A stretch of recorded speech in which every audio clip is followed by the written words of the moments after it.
Have you ever heard of a farm? We can see few animals in a farm. Do you have any idea what are they? Do not worry, I will take you through the farm animals.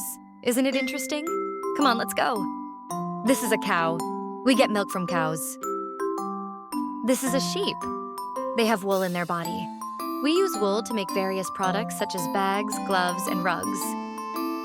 This is a goose. They are raised mainly for meat. This is a horse. Horse can carry weight on their back. They help farmers to move goods from one place to another. This is a hen. It is a bird. It is raised for meat and egg. This is a goat. They are raised for milk and meat.